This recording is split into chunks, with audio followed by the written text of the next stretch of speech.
Hello out there. I'm Erika Reinfeld, and I'm running for re-election to the Medford School Committee. I'm the mother of 2 Medford Public School students, an interdisciplinary STEM educator, and a program manager at MIT.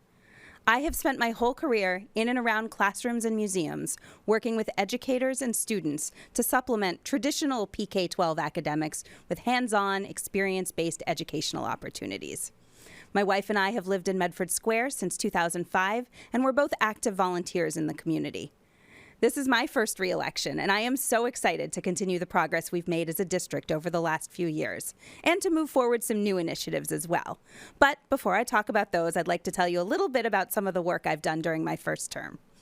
My #1 goal has been to support people, and I've done that by bringing community members together to share information, stories, and experiences with people who can truly make change, and by affirming our district's values, particularly around vulnerable and marginalized populations, and in the face of attacks on public education coming from the federal government.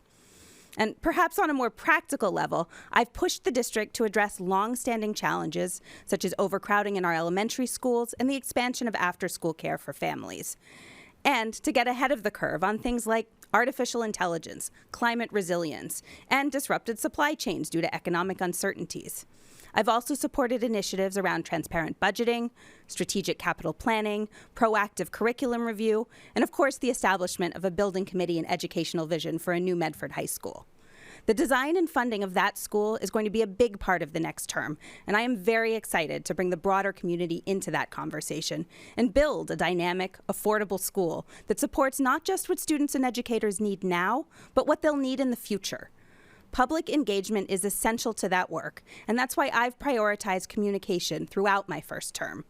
Things like regular meeting recaps on social media. You can check out my Facebook page, Erika02155, which is also my website URL, and joint office hours with my fellow committee members. Bringing people together is probably the most driving force of my work as an educator and program manager. And you see that reflected both in terms of my actions on the school committee and in the volunteer work I do wearing my parent hat. For the past 16 months, I've been working with caregivers across the city to reestablish the Citywide Elementary Alliance and really ground that work in an equity-focused approach. I'm also now leading a group of caregivers and educators in the formation of a new Friends of the Arts organization for Medford Public Schools. And of course, I'm still involved with Roberts Elementary School's Art and STEM Nights.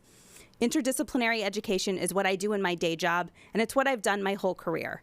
I don't think answers come from only one place, and I don't think one perspective should ever dominate the conversation.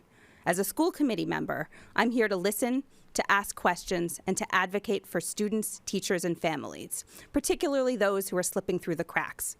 Medford schools are working well for many students, but not for all of them.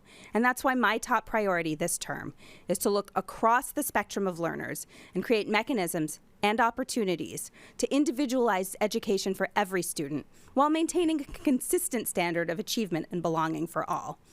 These next few years are not going to be an easy time for public education, but with strong yet flexible leaders who can stay rooted in their values and work collaboratively towards a shared vision, we can keep things moving in the right direction. Thank you so much for listening, and please reach out if there's anything you think I need to know about your experience with Medford Public Schools, past, present, or future. And don't forget to vote, hopefully for me, by November 4th.